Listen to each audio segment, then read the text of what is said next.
Good morning, good afternoon, good night. I'm here for you and your mindset. Today I'm going to be coming out with the monthly favorites. It's going to be a few of my favorite things that I liked this month, and it's just going to help share them with you and maybe see if you like them as well. The first thing is going to be this podcast actually with Tim Ferriss and Derek Sivers. I had no idea who Derek Sivers was until just the other day, and this guy he used to be in the circus. He's a musician. He now writes books. But he's so interesting, just the way he speaks, his charisma, his tone of voice, his presence on the podcast is I watched like 3 podcasts with him. I listened to like 3 other podcasts already with him.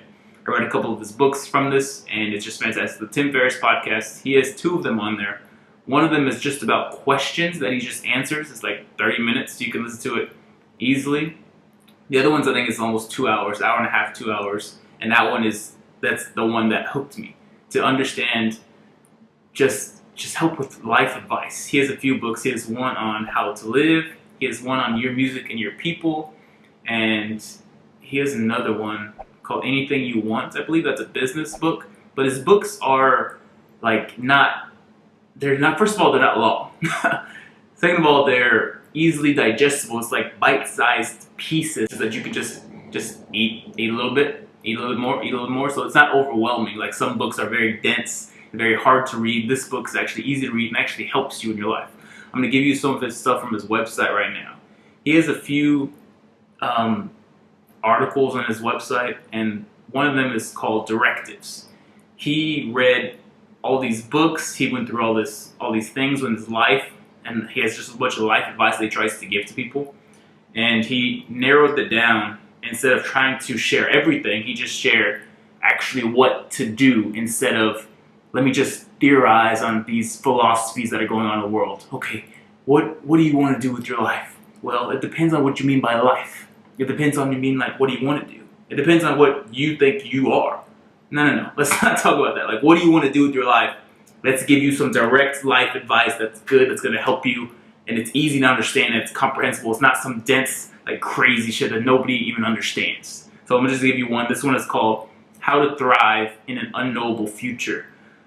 First one is prepare for the worst. Since you have no idea what the future may bring, be open to the best and the worst. But the best case scenario doesn't need your preparation and attention. So mentally and financially prepare for the worst case instead. Like insurance, don't obsess about it.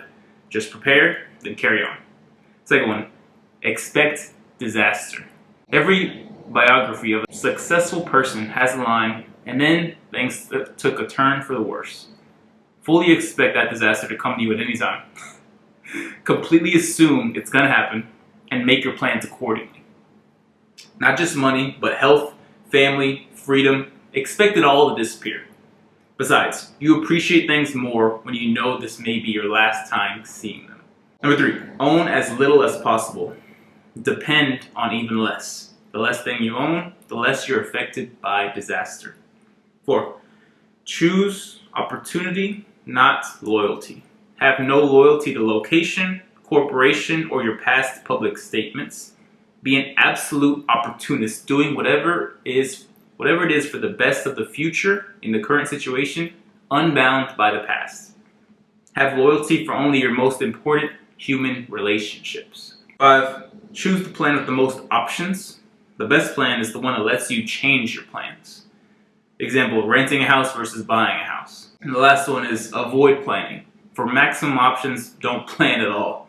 Since you have no idea how the situation or your mood may change in the future, wait until the last moment to make each decision. He has a lot of these directives on Derek Sivers' website. You can go look them up, but this one was very powerful to me, especially the part about like expecting disaster. If you expect the worst to happen, you actually appreciate all these things more. If you expect the worst health condition, if you expect the financial disaster, if you expect everything that you have to go away, this camera, my shirt, this TV, where I live, everything is just gone because something happens, you start to appreciate everything so much more. Very powerful stuff. That was the first thing. The second thing I want to share with you is actually going to be a quote. It's going to be by Derek Sivers as well. I'm just going to read it and then we're going to discuss it a little bit about it afterwards. Most people think they will regret foolish actions more than foolish inactions, but 90% of them are wrong. People in all walks of life seem to regret not having done things much more than they regret things they did. The most popular regrets are not going to college, not grasping profitable business opportunities, and not spending enough time with family and friends. So what I understand from this is you're going to regret all the things you didn't do more than the things that you did do and you may have failed at or messed up. Because at the end, when it's over, you're gonna want to live more of your life. You're gonna want to have explored that thing that you've never done. For me, it was traveling. I'd never been outside of Texas but once in my life until I was 23 years old, 24 years old. Then I traveled across the United States. And those experiences of seeing like snow-topped mountains, of traveling from Texas to Washington, D.C., to North Carolina, to Seattle, Washington, to Denver, Colorado, to all these places and seeing these places in real life, to New York City, to actually comprehend what's out there, I didn't even know what the places seemed like, what they felt like, what they smelled like. Some of them didn't smell good, what they looked like. These opportunities are out there. And you're going to regret not doing all these things more than doing them. Going to college was a huge deal for me. It's one of my biggest accomplishments to this day is going and finishing college. One of the few people in my family that's actually have a 4-year degree. And I'm super proud of myself for doing that. It will never go away. That pride will never go away. The last thing is spending time with family and friends. You don't know when it's your last day or someone else's last day that you love. So if you can spend enough time that you actually appreciate with them, it's going to change everything. It's just value that. Just love them as much as you can. The third thing on my monthly favorites, and the last thing for now, is going to be actually a book. It's called Steal Like an Artist. It's by Austin Kleon. And the subtitle is 10 Things Nobody Told You About Being Creative. And in this book, I've read it once, I'm rereading it now, but he goes on to explain that everybody's ideas, everybody's videos that they're sharing, everybody's quotes is from something else. Everything has already been said, and you're just repurposing it and sharing it yourself, but that still has value. So if you're afraid to share something online, if you're afraid to tell somebody something because you don't know where you got it from, if you're afraid of creating a video and then being copyrighted or plagiarizing something, it almost doesn't matter because that's what every artist actually does when they're writing, when they're creating, when they're doing anything. Everything has already been done. Everything's already been said. Every play in the NFL has already been made. It's all out there. You just have to use it in your own way. And if I start to talk about something, it's my own because I'm putting my ideas on top of theirs and I'm meshing it together and then creating something new.